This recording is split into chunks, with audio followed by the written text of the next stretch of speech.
Great pride.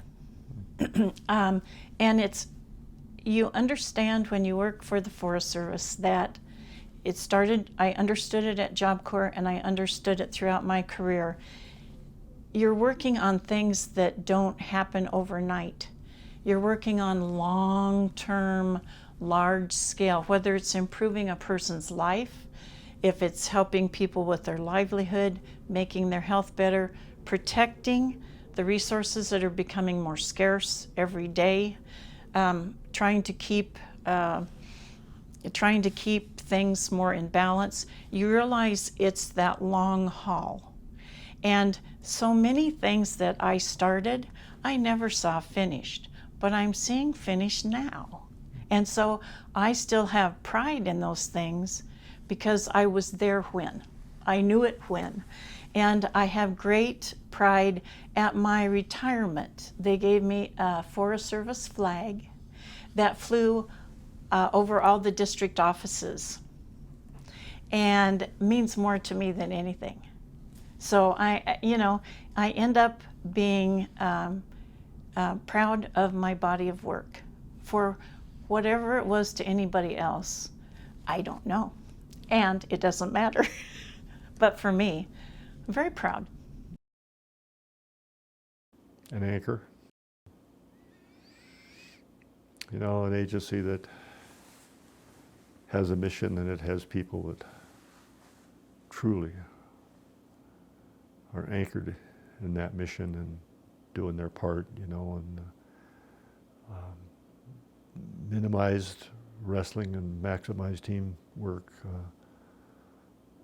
production, you know, push back when needed and where needed and for reasons well documented and known.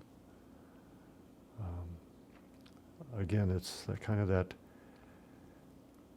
you got all this good science out there, now use it. No, but I was always proud to be a Forest Service wife.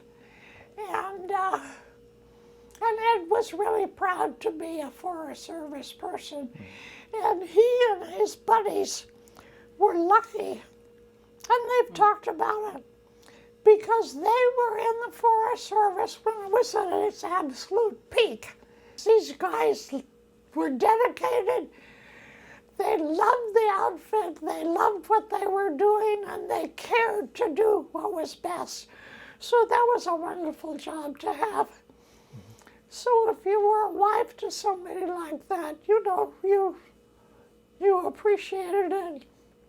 So I was always proud of being a Forest Service wife. But I was learning as I went. And Barry said, well, I married you to make you tough. And I think what it is, I learned self-confidence that I never knew I had. So the Forest Service did that, and you will never meet the nicest people. You know, our family is so far away and scattered that our family is our Forest Service friends. I would say there was a lot of job satisfaction because by and large the people were trained, they were able to do their job, and they were honest, I'd say honest, hard-working people that were just trying to do the best. I can't explain it in any other way. It was a good outfit to work with. People in 99% of them are just right, really fine people to work with. What else can I say? It really, I guess, really made me have a very fulfilling career. I really felt good about the work I did. It was only in the later years that I started having concerns. But for the most part, no, I really enjoyed it. And if I had to do it again, I'd jump right in. Opportunity what opportunity, just all the way around, to have a job that I knew, even as a female, I'm being paid the same as my workmates, my male workmates. And so, and the opportunity for advancement, and in looking back on, I know too, I feel, and I know because I've had feedback, that I made a difference. Well, I can clearly say, you know, the Forest Service really made me who I am. It gave me the qualities of character that I value in myself at this point in time. So it was kind of it's a lived experience, I think, you know, working for an agency like the Forest Service, and it really shaped everything about who I am. When I look back, I have nothing but, you know, really fond memories, and all the opportunities the Forest Service gave me, I never stopped appreciating. Let me travel to amazing places, let me, you know, learn all kinds of, you know, new things, and just, I don't know, I always felt like it was just a great cause to be a part of. When you look back on it. It was a magnificent career. I feel super lucky to have had that, and it's the national forests are an amazing, shimmering treasure of the world. It's a global treasure, to be sure.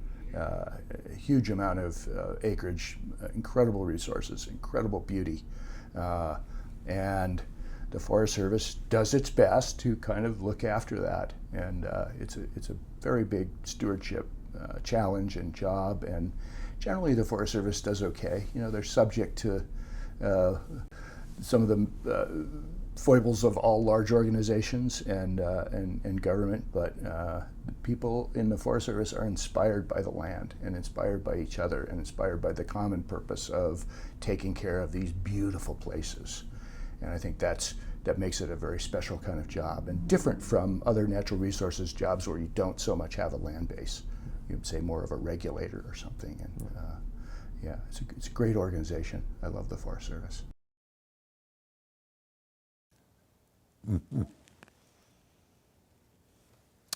Wow, hard to answer that with a short. It was my life, man. I was very proud of it, of the agency, still am. But it was a huge part of who I am, who I was. And my life revolved around the woods and this agency that managed 193 million acres out there. And just so happens that most of my ancestors lived on what is now national forest land, you know, in western North Carolina and Tennessee. And but it was just a huge part of, it shaped me along with my culture, and I owe a lot to the Forest Service, I think, just for providing me a living, you know, for raise my family. And I have nothing but good feelings about the outfit. Golly, that's a tough one. I will never regret being a part of the Forest Service family. I have too many good memories of too many good times, bad times, other times, and too much respect for most of the people I had to work with. Obviously, you're in a large organization with a lot of people. There's going to be some that you don't feel contributed enough or did things. Part of my ambition with this project is that I know too many who are out there dedicated, and I'm going to tell you a funny story about one of them, but dedicated to do exactly what the Forest Service expects of them. And One of them is, I text his last name now. Anyway, Billy from South Carolina was told to wear hard-toed shoes. Everybody was told, for safety shoes, say wear hard-toed boots. So Bill had his hard-toed boots, and he walked up and stuck his foot in an alligator's mouth, and the alligator clamped down, and his safety boot saved his foot. So, things like that happened in the forest to good people doing good stuff.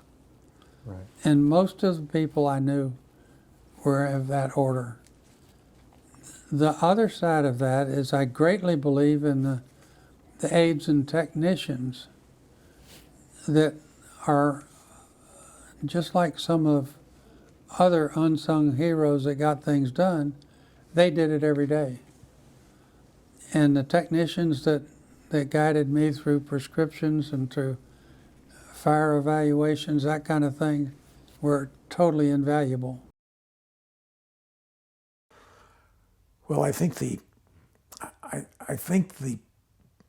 knowledge of the public lands, the history, the critical importance for the continued public support for public lands, including the National Forest, is so important. And I've always thought that if we don't understand the history, then there's no reason to invest it in the land or the organization to care for that land. So I think the public really doesn't realize the benefits that they have received over the 120 years from the public land, from the people that have worked for the Forest Service to produce things from the lickless stamp. The glue at the stamp that you put on there was partially developed by the Forest Products Lab. Most people don't know that. You know, there's small things like that that have benefited the public and have benefited the United States. And I think the national forest lands have just an incredible asset for the United States. No other country has that type of public lands like we do in the United States.